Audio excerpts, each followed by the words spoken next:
যদি কাহানী ভাল রহব তাহলে স্টার হুঁতু সুপরস্টার হুঁতু কিংবা কেহি ন রুহতু নাটক চালিব এ বিশ্বাস রাইटर ডিরেক্टर মানে রଖିছেন এবং আগুন মধ্যে রখিবে।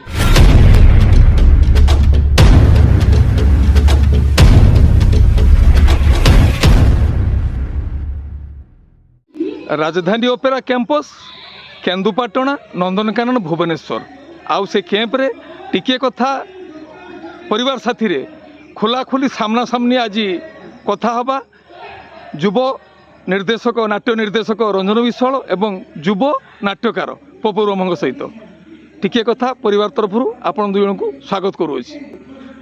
प्रथमे जीवा निर्देशक रंजन बाबू पाखु। रंजन बाबू आपण आपण जीवन में अनेक नाटक निर्देशना देइछन्ति। आजिर नाटक किन्नर बहु ये किन्नर बहु को नहीं कौन कहे? नमस्कार टिके कथा चैनल को मोर दर्शक को किन्नर बहु समस्ते गोटे किन्नर कथा कहले समस्ते भावती गोटे हीन दृष्टि देखते आम माने भारत वर्षर परंपरा सबू लोकंकर पाखापाखि सबू लोकंकर किंतु किन्नर बहु जे गोटे कलेक्टर हो पार गोटे किन्नर डॉक्टर हो पार गोटे किन्नर चार्टर्ड अकाउंटेंट हो पार गोटे जड़े किन्नर मुख्यमंत्री भी हो पार निश्चित भाव में गोटे जड़े किन्नर को बापा माँ मैंने केवे हताधार करवा उचित नुहे। ये हूँ नाटकर वार्ता। ये नाटक गोटे सत्य घटना पर आधारित बोली सोशल मीडिया रे प्रचार प्रसार ये केदूर सत? निश्चित भाव में ये गोटे जी 4 वर्षर तलर उमेश बाबू जे कि कहानी देते संलाप कर पपु ब्रह्म ये 4 वर्ष तलर गोटे आमर थिला मन गोटे आम नाटक करवा किन्नर को लेकर और किन्नर बहु को लेकर जहाँ राजधानी प्रयोजक पवित्र बाबू आमको नाटक करने सुजोग देले पाखे आम चिर ऋणी नाटक भल पपु पाखु आसवा ना समाज जहाँ घटे ताकू ही नाटक तैयारी हुए। आम सब नाटक आप कहला पर आम देखते किन्नर मैंने भिलेन होते मर्डर करुवे चोरी करुवे डकैती करुवे किंतु आम चिंता कलु जो उमेश बाबू जी कनसेप्ट जी देते रंजन सार मुझे चिंता कलु किन्नर मानू कौन आम समाज गोटे भल जगह देखी पारानी गोटे भल एंगल देखी पारानी तो एमती कहानी चिंता है आम खंडगिरी बसलु ये कहानी परिकल्पना तैयारी है और गोटे सुंदर भाव में कहानी तैयारी होती जो किन्नर मान देखिले सम्मान पाइबे लोक मैंने सम्मान देवे बढ़िया कहानी जो कहानी को देखला पर गोटे नुआ लगे लोक मान नुआ टेस्ट लगे विश्वास अच्छी आम मानकर जे कहानी यात्रा जगत निश्चय चलिए। आगरू नाटक तैयारी होउथिला नाट्यकार घरे बसी नाटक रचना करुले आउ से नाटकर चरित्र को खा पुखाई अभिनय करते कलाकार माने वर्तमान आपण मैंने आसी पहुँचती आखड़ाशाल कलाकार मान को देखुंट कलाकार को देखी चरित्र तैयारी कर विषय कौन कहे? एक कथा संपूर्ण सत्य आग काल से कथा घटुला कि आज कलाकार दरमा बढ़ी जाने आर्टिस्ट स्टार हो जाती तेणुक से नहीं आमको कहानी तैयारी करने को पड़ू आरी कलापर भी जदि कहानी भल रहा स्टार हूँ सुपरस्टार हूँ कि कहीं न रुहतु नाटक चलिए ए विश्वास राइटर डिरेक्टर मैंने रखिंट और आगु मत रखिए। ए विषय रंजन सर कौन कहे?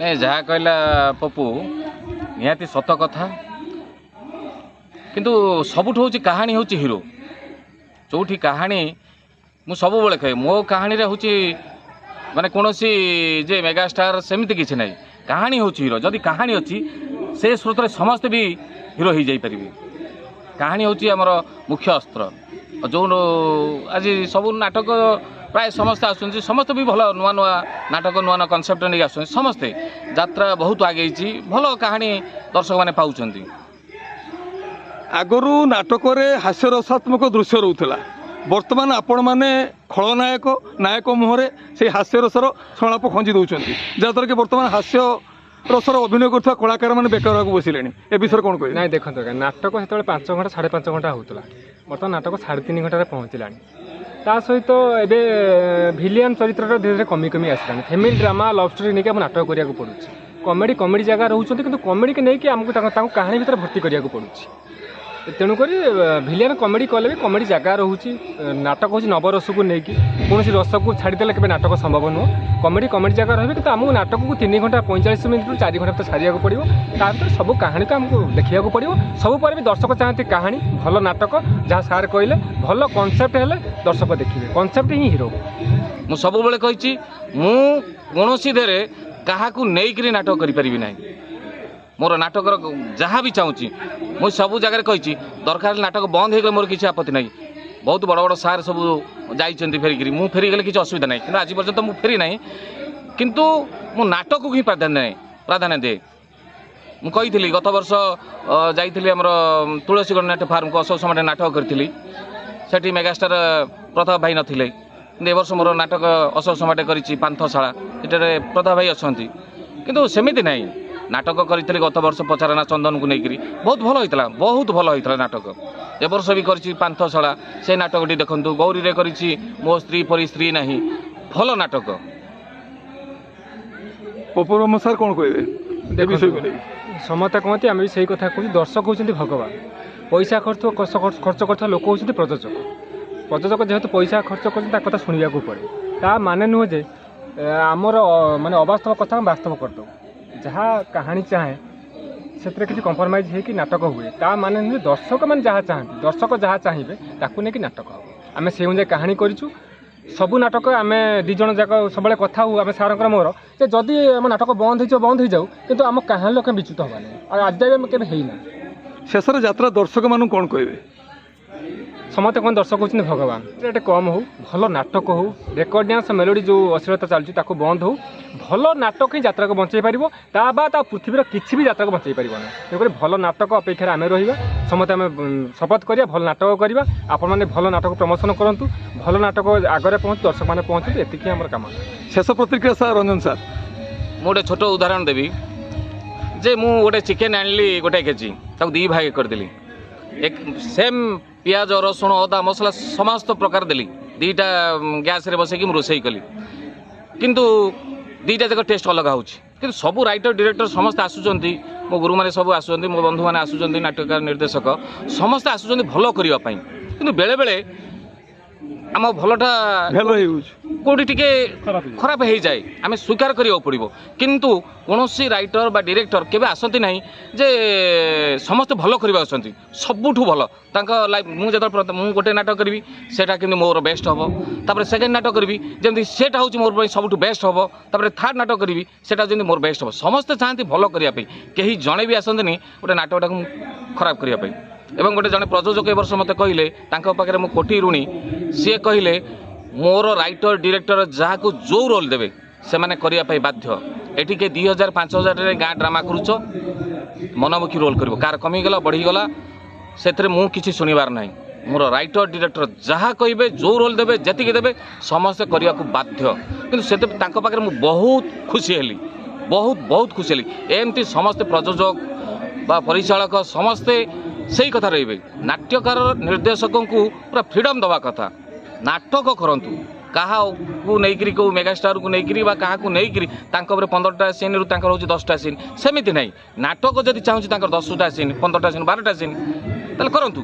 କିନ୍ତୁ ନାଟକ ଭଲ ହେବା ଦରକାର ଏବଂ ପୂର୍ଣ୍ଣ ସ୍ୱାଧୀନତା। ମୁଁ ସମସ୍ତ ପ୍ରଯୋଜକ ଏବଂ ପରିଚାଳକମାନଙ୍କୁ ଅନୁରୋଧ କରୁଛି, ସେମାନେ ରାଇଟର ଡିରେକ୍ଟରଙ୍କୁ ପୂର୍ଣ୍ଣ ସ୍ୱାଧୀନତା ଦିଅନ୍ତୁ। ମୋର ଏଇ କଳାକାର ରହିଲେ, ଏଇ କଳାକାରଙ୍କୁ ନେଇକରି ତୁମେ କେମିତି ଭଲ ନାଟକଟେ ପ୍ରସ୍ତୁତ କରିବ ସେଇଟା ତୁମ ଦାୟିତ୍ୱ। ଏଇ ପରମ୍ପରା ଯେଉଁଦିନ ଏ ପରମ୍ପରା ଅଛି, ମୁଁ ଭାବୁଛି ଏ ପରମ୍ପରାରେ କେଉଁଠି ଟିକେ ବିଚ୍ୟୁତ ଘଟୁଛି, ମାନିବାକୁ ମୁଁ ସ୍ୱୀକାର କରୁଛି। କିନ୍ତୁ ଏଇ ଯେଉଁଦିନ ହେବ ସେଇଦିନଠୁ ଆହୁରି ଭଲ ଭଲ ନାଟକ ନିଶ୍ଚୟ ଆସିବ, ଓଡ଼ିଶା ଦର୍ଶକମାନେ ପାଇବେ ଏବଂ ବାହାର ଦର୍ଶକ ପାଇବେ। ଯାହା ହଉ ମୋ ଘରର ରୋଷେଇ ଭଲ ନୁହଁ, କିନ୍ତୁ ମୋ ମାଆ ତରକାରୀ ହେଉଛି ଭଲ। ଇଏ ହେଉଛି ସେଇଭଳିଆ କଥା। ନାଟକ ଆଜି ଖରାପ ହେଉଛି, କାଲି ଭଲ ହେବ। କେହି ଗ୍ୟାରେଣ୍ଟି ଦେଇପାରିବେନି ଯେ ଆଜି ରୋଷେଇଟା ଭଲ ହେବ ବୋଲି। ସବୁବେଳେ ଆମେ ଚେଷ୍ଟା କରିବା ଯେ ସବୁଦିନ ରୋଷେଇ ଭିତରୁ ଅଧିକ ଟାଇମ୍ ରୋଷେଇଟା ପୁରା ଭଲ ହେବ। ଭଲ ନାଟକ ଆମେ ଦେଖିବା, ଆଜି ରୋଷେଇଟା ଭଲ ହେବ। ତେଣୁକରି ଆମେ ଭଲ ନାଟକକୁ ଦେଖିବା, ଭଲ ନାଟକକୁ ପ୍ରମୋଶନ କରିବା, ଆଉ ଯାତ୍ରା ସଂସ୍କୃତି, ଯାତ୍ରା ପରମ୍ପରାକୁ ବଞ୍ଚେଇବା। ଏତିକି ଆମର କଥା। ଯାହା ହଉ ପପୁ ବାବୁ, ରଞ୍ଜନ ବାବୁ ଆଜି ବହୁତ କଥା ଯାତ୍ରା ବିଷୟରେ କହିଲେ। ଆମେ ବି ଆମ ଟିକେ କଥା ପରିବାର ଥରୁ ଆଶା କରୁଛୁ। ସାର୍ ନିକଟ ଅତୀତରେ ପ୍ରସ୍ତୁତ କରି ଆସିଛନ୍ତି ଅପେରା ଅଶୋକ ସମ୍ରାଟର ନାଟକ ପାନ୍ଥଶାଳା, ପପୁବ୍ରହ୍ମ, ରଞ୍ଜନ ବିଶ୍ୱାଳ ଯୋଡ଼ି। ପୁଣି ରାଜଧାନୀର ଯିଏକି ଗୋଟେ ସ୍ୱତନ୍ତ୍ର ସତ୍ୟ ଘଟଣା ଉପରେ ଆଧାରିତ ଭିନ୍ନ ଚିନ୍ତାଧାରା ନେଇ କାହାଣୀ କିନ୍ନର ବୋହୂ ଚଳିତ ଯାତ୍ରା ବର୍ଷର ସଫଳତା ଅର୍ଜନ କରୁ। ପ୍ରତ୍ୟେକ ଯାତ୍ରା ଦର୍ଶକମାନଙ୍କ ମନରେ ଗୋଟେ ଛାପ ସୃଷ୍ଟି କରୁ। ବହୁତ ବହୁତ ଧନ୍ୟବାଦ। ଟିକେ କଥା ପରିବାର ତରଫରୁ ନମସ୍କାର। ନମସ୍କାର।